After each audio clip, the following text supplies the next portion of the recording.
사도행전 1장 9절에서 11절입니다. 저부터 읽습니다.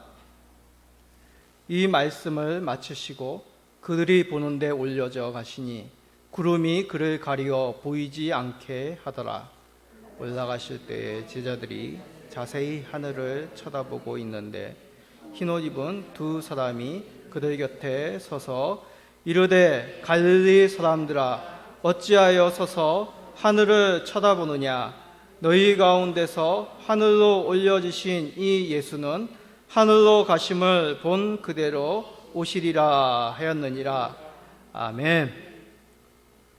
이 본문의 말씀 사도행전 1장 9절에서 11절의 말씀을 가지고 예수님의 승천하심의 의미라는 제목으로 사도신경 7번째 시간에 말씀을 나누고자 합니다. 지난주부터 기록적인 폭우가 이어지고 있습니다. 성도님들의 가정과 직장, 삶의 터전은 피해를 입지 않으셨는지요? 이번 여름은 코로나로 시작해서 폭우로 이어지는 참 어려운 여름 상황임을 우리가 절감합니다.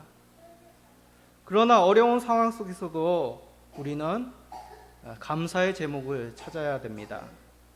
저는 말씀을 준비하며 이러한 힘든 상황 속에서 우리가 하나님 앞에 감사할 제목이 무엇인가 기도하며 생각해 보았습니다. 이런 당황스러운 상황이 이어지고 있는 가운데서도 우리 예배가 회집을 하던 온라인 예배로 드리던 예배가 끊이지 않고 계속되고 있음이 감사되었습니다. 또한 모이지 못하였지만 온라인으로 예배를 힘써 드리는 끊이지 않게 신앙을 지켜나가시는 성도님들 때문에 또한 감사였습니다.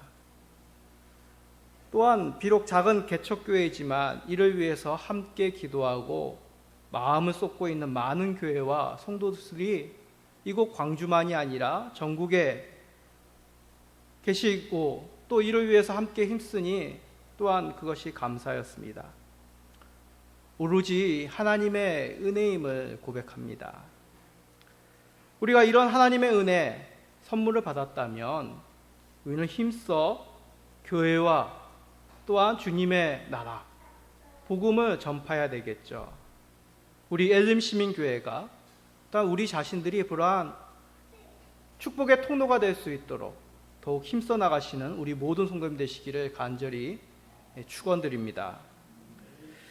자, 코로나19 바이러스로 인해서 7월 둘째 주부터 우리가 온라인 예배를 드렸습니다. 오늘 다시 주일 오전 예배로 회집을 하였습니다. 저는 한 달 가까이 성도님들을 뵙지 못하면서 참 잘 계신지, 우리 성도님들 아프시지는 않은지 늘 궁금하였습니다. 건강은 괜찮으신지, 요즘처럼 경기가 어려운 때에 먹고 사는 그러한 일은 어렵지 않은지, 온라인으로 예배를 잘 드리시는지 그러한 성도님들을 참 궁금하였습니다. 또 비록 얼굴을 맞대고 있지 않지만 저 멀리서 함께 온라인으로 예배를 드리는 성도님들의 그런 안위도 궁금하였습니다. 카톡으로 잘 있는지 확인하고 또 문자로, 전화로 여러분들을 만나고 들었을 때, 여러분들의 목소리를 들었을 때 참으로 기뻤고 감사했습니다. 비록 우리가 카톡으로 또한 전화로 또한 온라인으로 우리가 안부를 물으며 그렇게 거리를 두었지만은 마음은 항상 여러분들 곁에 있었던 것입니다. 이렇듯 우리는 육체적으로 항시 같이 있을 수가 없습니다. 우리는 연약한 인간인지라 거리를, 또한 때로는 피치 못한 사정으로 이별을 해야 될 때가 있는 것이죠. 저도 인생을 살면서 몇 가지 기억나는 이별의 순간들이 있습니다. 서울 집에서 떠나서 낯선 곳에서 대학 생활을 이제 처음 시작할 때 정든 가족과 교회와 또한 친구들과 이별을 하였습니다. 또 교육자 생활을 하면서 또 하나님의 부르심이 있을 때 정든 교회와 성도들을 떠나 또한 그들과 이별을 하기도 했습니다. 또 먼저 가신 아버지, 이 땅에서 주님이 부르실 때 안타깝지만 슬프지만 아버지와 이별도 하였습니다. 이별은 그때의 슬픔보다 생각날 때 그리움이 더 아득한 것 같습니다. 그 당시에는 잠시 아프고 쓰라리지만 시간이 지나가면서 그리워질 때 그 이별의 기쁨은 오래 남는 것을 경험합니다. 그러나 한편으로 이별 당시에 우리가 바라는 소망이 있는 것이죠. 무엇입니까? 다시 만나리라. 언젠가는 다시 만날 것이라는 그 소망을 이별 순간 가운데 품게 됩니다. 다시 만날 때 그동안 나누지 못한 이야기를 밤새 내내 시간 가는 줄 모르고 들뜬 밤을 보낼 것이다. 난 그런 소망을 가지게 되는 것이죠. 이런 만날 소망은 이별을 해야지만 그러한 소망을 품을 수 있습니다. 이별하지 않는데, 떨어지지 않는데 어찌 다시 만날 것이라는 소망을 품을 수 있겠습니까? 이렇듯 이별은 우리들에게 만날 소망을 안겨다 줍니다. 자, 이렇게 장황하게 설명하는 이유, 바로 오늘 말씀이 그러한 의미라는 것입니다. 부활하신 예수님과 이 땅에서 영원토록 함께 거한다면 얼마나 좋겠습니까? 그런데 예수님은 우리가 알다시피 하늘로 승천하셨습니다. 예수님께서 승천하셨다는 거 얼핏 생각하면 우리의 믿음의 백성들과 이별하였다라고만 여기기 쉽습니다. 다시 만날 수 없을 것만 같은 그러한 느낌이 드는 것이죠. 그러나 우리는 바로 알아야 됩니다. 예수님의 승천하심은 우리를 위한 승천입니다. 이 의미가 무엇이겠습니까? 예수님의 승천하심은 우리의 신앙의 중요한 의미를 전달하고 있습니다. 그래서 우리 신앙의 위인들은, 우리 선배들은 사도신경을 통해서 우리들로 하여금 고백하게 하신 것이죠. 성령님께서 이 사도신경을 기록하게 하셔서 우리들에게 예수님의 승천하심을 잊지 말라라고 그렇게 우리들에게 가르치고 계신 것입니다. 오늘 말씀을 통해 예수님의 승천하심이 어떠한 의미인지, 이를 통해서 우리가 얻게 되는 신앙의 유익인지 무엇인지를 살펴보겠습니다. 자, 먼저 사도신경의 6번째 내용, 예수님의 승천하심에 대한 구절을 우리 다 같이 읽어봅시다. 앞에 기록이 되어 있습니다. 읽어봅시다. 시작. 하늘에 오르시어 전능하신 아버지 하나님 우편에 앉아 계시다가. 아멘. 이게 사도신경 6번째 내용, 예수님의 승천하심입니다. 예수님이 하늘에 오르셨다, 그것을 바로 예수님의 승천이라고 보통 얘기합니다. 예수님이 부활하신 후 40일 동안 제자들과 함께 계셨습니다. 이 40일 동안 제자들에게 하나님 나라의 이해에 대해서 그들에게 보여주시고 말씀으로 가르치셨죠. 이제 40일이 지납니다. 이 40일이 지나고 나서 이제 제자들 앞에서 예수님은 승천하십니다. 예루살렘과 가까운 곳에 감람원이라는 산이 있습니다. 그 산에서 제자들이 보는 가운데서 승천하십니다. 자, 사도행전 1장 9절 우리 다 같이 한번 읽어봅시다. 시작. 이 말씀을 마치시고 그들이 보는데 올려져 가시니 구름이 그를 가리워 보이지 않게 하더라. 아멘. 예수님께서 제자들에게 당부의 말씀, 또 너희들이 나의 증인이 되어라, 제자가 되어라, 가서 전파하라는 그런 말씀을 남기시고 그들이 보는 가운데서 하늘로 올라가셨습니다. 지금 예루살렘, 이스라엘 예루살렘 근방의 감람산 정상에 가면 그림과 같은 예수 승천교회가 있다고 합니다. 가보셨습니까? 저는 안 가봤습니다. 이곳이 정말 예수님이 승천하신 곳이냐 아니냐, 이거는 확실하지 않습니다. 논쟁거리입니다. 그러나 예수님이 어디서 승천하셨느냐가 중요한 것이 아닙니다. 참고로 저 예수님 승천교회는 예루살렘도 이제 기독교인들이 거하는 곳, 유대인들이 거하는 곳, 또 이슬람 교도들이 거하는 곳으로 지역이 나눠져 있습니다. 저 지역은 회교도들, 이슬람교 사람들이 살고 있는 지역에 있습니다. 그래서 저곳을 관리를 누가 하냐면 회교도들이 합니다. 그래서 저 보시면 옆에 건물에 보면 이제 그 회교도 상징이죠. 초승달이 있는 건물이 보일 겁니다. 저기가 사실은 회교도의 장소였습니다. 교회로 사용하다가 또 회교도들이 점령했을 때 저걸 무너뜨리고 회교도의 그 모스크로 사용하다가 또 십자가 원정 때 회복되어 또 예배당을 짓고 또 뺏겨서 회교도들이 이제 계속 관리하고 있습니다. 그래서 저곳에 이제 방문을 하면 회교도들이 입장료를 받습니다. 그래서 그 입장료를 가지고 자기들의 사업을 하는 것이죠. 그래서 뭐 어떤 분들은 저게 가지 않는 것이 오히려 낫다. 확실치 않은 예수님의 승천의 자리를 왜 우리가 회교도들에게 돈을 주고 보느냐, 그렇게 얘기하시는 분도 있습니다. 뭐 참고로 아시기 바랍니다. 예, 중요한 것은 예수님이 어디에 승천하셨느냐, 그게 중요한 것이 아닙니다. 예수님의 승천하신 그 의미를 우리가 알아야 되는 것이죠. 예수님의 승천, 하늘로 올라가셨다는 것이 무슨 의미일까요? 먼저 예수님의 승천하심은 우리가 알아야 되는 사실, 하나님 아버지께로 가셨다는 사실입니다. 따라해 볼까요? 예수님의 승천하심은 하나님 아버지께로 가신 것입니다. 예. 아니, 사도신경에는 하늘로 가셨다라고 그렇게 되어 있는데 왜 하나님 아버지께로 가셨다고 말씀하십니까? 라고 질문할 수 있겠습니다.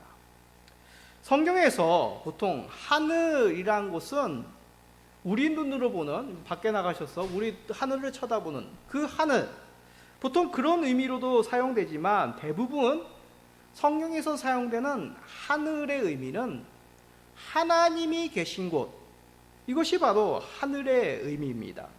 우리는 어디 있습니까? 땅에 있죠. 그거와 반대되는 의미로 하나님이 계신 곳이 보통 성경에서 얘기하는 하늘의 의미랍니다. 그래서 주기도문에도 어떻게 합니까? 하늘에 계신 우리 아버지요 라고 그렇게 말씀하고 계신 것이죠. 자, 마태복음 6장 9절입니다. 그러므로 너희는 이렇게 기도하라. 하늘에 계신 우리 아버지여, 이름이 거룩히 여김을 받으시오며. 하나님의 아버지께서 어디 계시다고요? 하늘에 계시다라고 말씀합니다. 그러기에 예수님이 하늘로 올라가셨다는 것은 하나님 아버지께로 가셨다는 뜻입니다. 자, 그러면 하늘이 어디에 있습니까? 예수님이 어디에 가신 겁니까?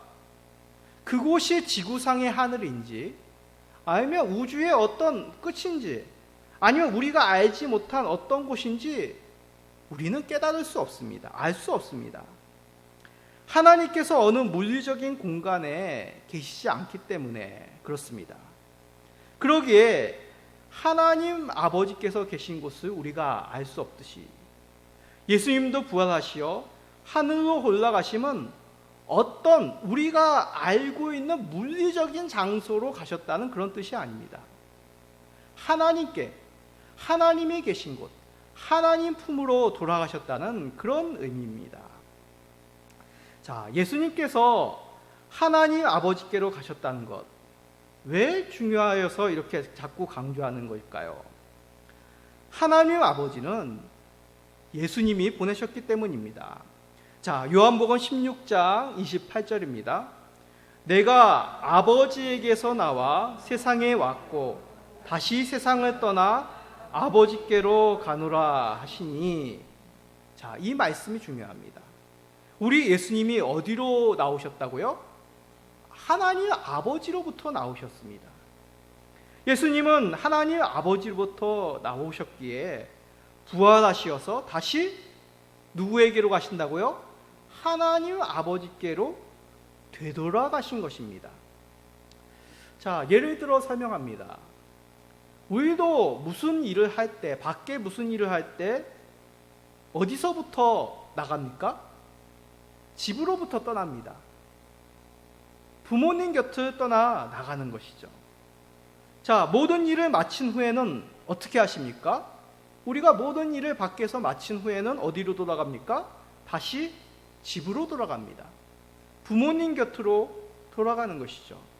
물론 장성하여 출가하신 분들은 매일 부모님 곁으로 돌아가는 것은 아닙니다. 그러나 명절이 되거나 특별한 날이 되어 부모님께 방문하는, 찾아뵈는 이유가 무엇입니까? 우리 모두에게 돌아갈 것, 그것은 바로 부모 곁으로 돌아가는 것. 이것이 지극히 당연하기 때문에 우리가 명절 때 부모님을 찾아뵙는 것이죠. 그 의미가 무슨 의미겠습니까? 우리가 마지막에 갈 곳, 돌아갈 곳이 어디라는 의미일까요? 우리가 최종적으로 돌아갈 곳은 바로 천국 본향, 하나님 아버지 품으로 돌아가는 것이죠. 자, 히브리서 11장 16절에서 말씀합니다. 히브리서 11장 16절 읽어봅시다. 시작. 그들이 이제는 더 나은 본향을 사모하니 곧 하늘에 있는 것이라. 이러므로 하나님이 그들의 하나님이라 일컬음 받으심을 부끄러워하지 아니하시고 그들을 위하여 한 성을 예비하셨느니라. 아멘. 자, 이 말씀은 바로 믿음의 선진들, 믿음의 위인들에 관한 말씀입니다. 그들이라는 것은 바로 앞서 산 믿음을 지켜나간 우리 믿음의 위인들, 믿음의 선진들을 말합니다. 이 믿음의 선진들이 삶이 이 땅에서 참 그 모든 먹고 사는 것이 다가 아님을 그들의 삶이 증거하였습니다. 바라는 것이 있었죠. 믿음으로 바라보는 본향이 있었다는 것입니다. 이 땅의 삶보다 더 좋은 것을 그들이 사모하여 믿음으로 살아간 것이죠. 그러기에 믿음은 바라는 것들의 실상이라고 말씀하였습니다. 실상이 무엇입니까? 진짜라는 의미입니다. 이 땅에 눈으로 보이는 것이 다가 아니라 진짜로 돌아갈 곳이 있다는 것이죠. 이를 우리 예수님께서 직접 증거하셨다는 것이 하나님 아버지께로 돌아가셨다는 의미입니다. 예수님의 승천하심으로 하늘의 본향인 하나님 아버지의 집으로, 하나님 아버지 품으로 우리 예수님이 직접 증거하시며 그것을 나타내신 것이죠. 자, 그렇다면 우리 예수님만, 믿음의 선진들만 그 천국 본향 아버지의 품으로 돌아가겠습니까?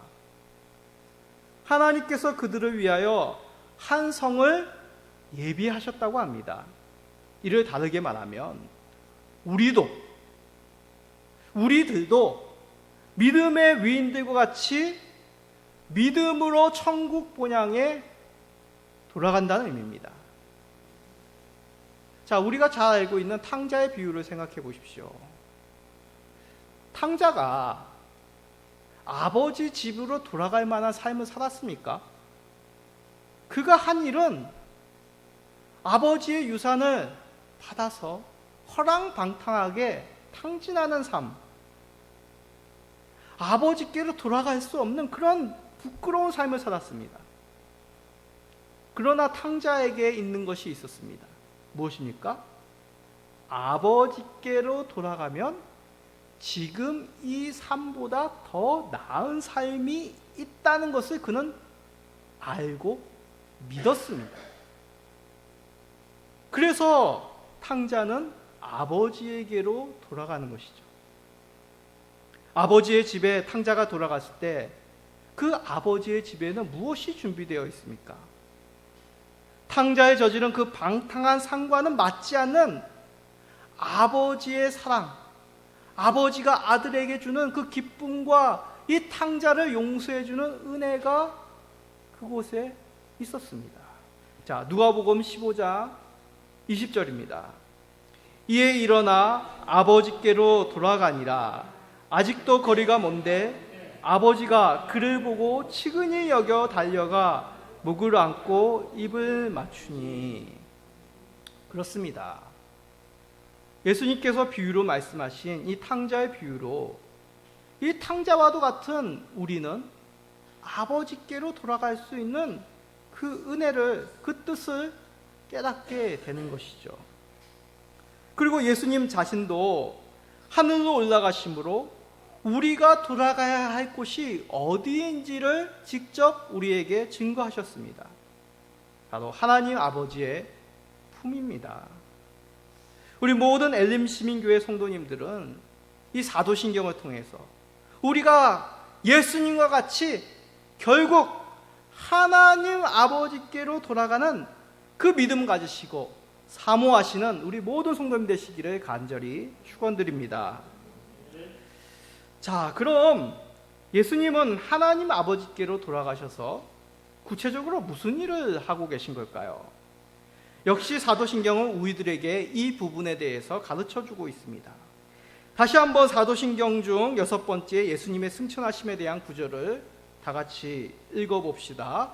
하늘에 오르시어 전능하신 아버지 하나님 우편에 앉아 계시다가, 다시 한번 읽어봅시다. 하늘에 오르시어 전능하신 아버지 하나님 우편에 앉아 계시다가, 예수님이 하늘에 오르셔서 하나님께로 돌아가셔서 무엇을 하고 계시다고 합니까? 전능하신 아버지 하나님 우편에 앉아 계십니다. 히브리서도 같은 말씀을 우리에게 들려줍니다. 자, 히브리서 12장 2절의 말씀을 읽어봅시다. 믿음의 주여 또 온전하게 하시는 이인 예수를 바라보자. 그는 그 앞에 있는 기쁨을 위하여 십자가를 참으사 부끄러움을 개의치 아니하시더니 하나님 보좌 우편에 앉으셨느니라. 아멘. 어디에 계시다고요? 부활하시어서 하나님 보좌 우편에 앉아 계시다고 히브리서도 우리들에게 증거합니다. 자, 예수님이 하나님 보좌 우편에 앉아 있다, 이 말씀에 대해서 우리가 주의해야 될 부분이 있습니다. 하나님은 인생이 아니십니다. 그렇죠? 하나님은 영이십니다. 하나님이 우리와 같이 다리가 있으셔서, 다리가 아프셔서 의자에 앉으셔야 될 그런 분이 아닙니다. 그런데 하나님 보좌라니요, 이거는 상징적인 의미이죠. 이 보좌, 바로 권위와 통치를 뜻하는 말입니다. 옛 고대 왕정국가에서 왕의 보좌는 그 왕의 권위, 통치, 힘을 상징하는 그러한 물건이었습니다. 자, 성경에도 인상 깊은 보좌가 나옵니다.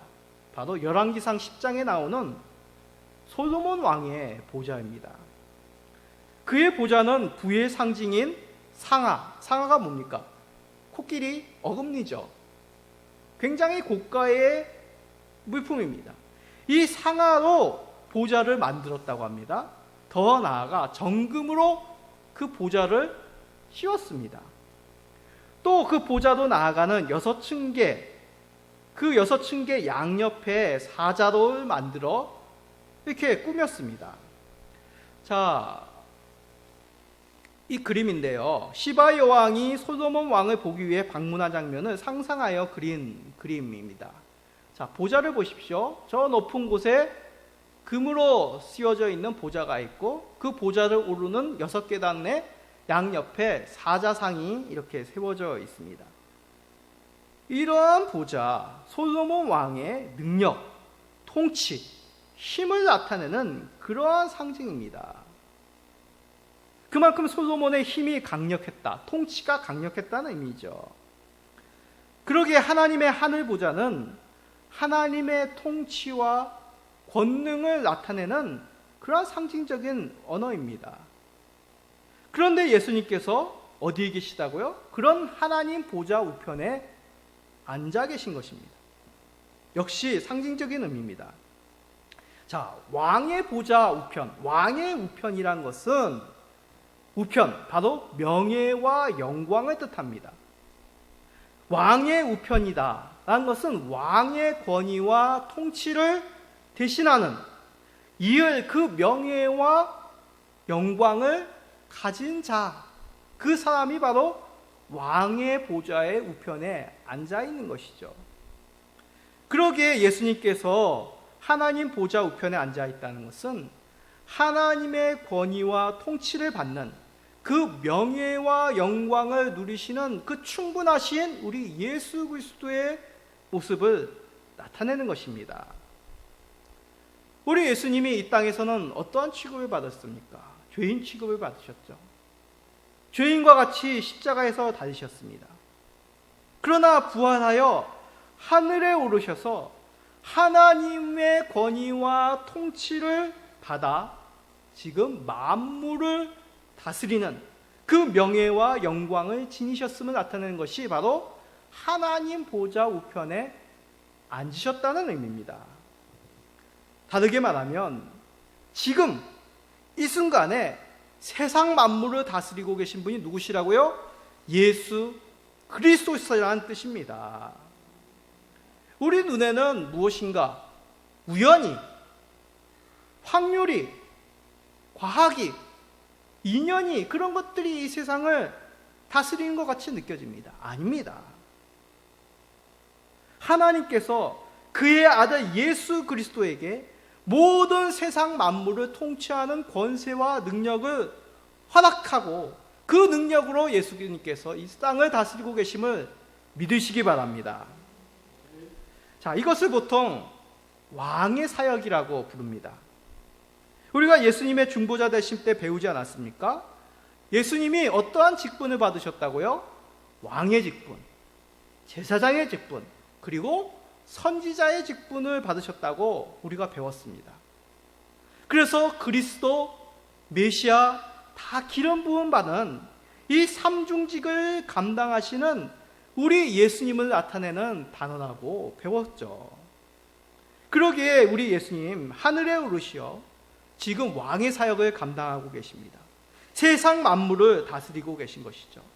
또 무슨 사역을 감당하신다고요? 제사장의 사역을 감당하고 있습니다. 자, 요한일서 2장 1절입니다. 요한일서 2장 1절.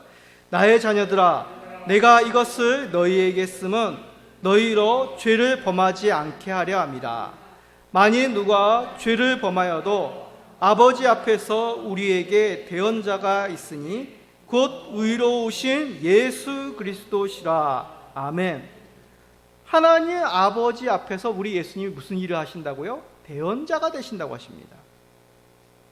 우리의 죄를 대속하신 그 사실을 우리 하나님께 고하는 것이죠.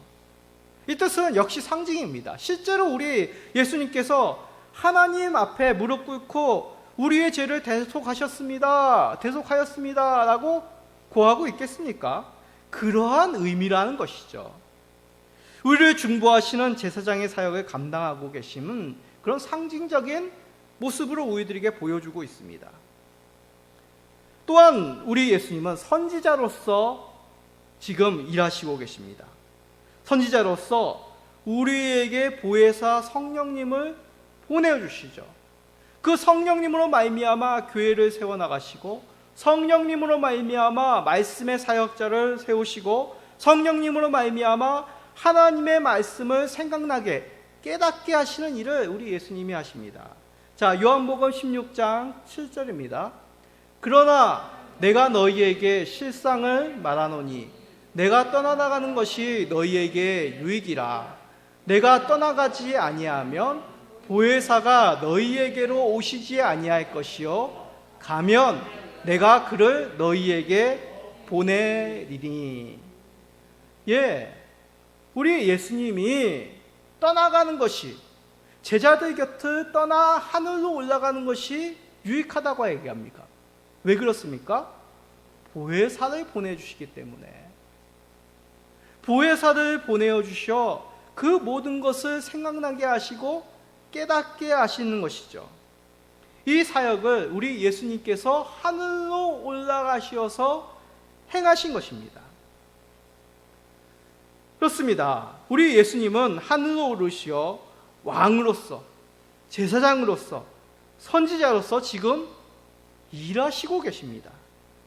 이를 나타내는 사도신경 구절이 바로 우리가 읽은 전능하신 아버지 하나님 우편에 앉으셨다는 내용입니다. 이 의미로 우리는 확신하게 됩니다. 무엇입니까? 우리는 혼자가 아니다. 예수 그리스도께서 지금도 우리를 위해서 사역하고 계시고 우리와 함께 계시다는 것을 확신합니다. 세상 만물을 다스리시고 우리를 인도하십니다. 지금도 우리를 위해서 중보하고 계십니다. 지금도 성령 하나님을 우리에게 보내주심으로 하나님을 알게 하십니다.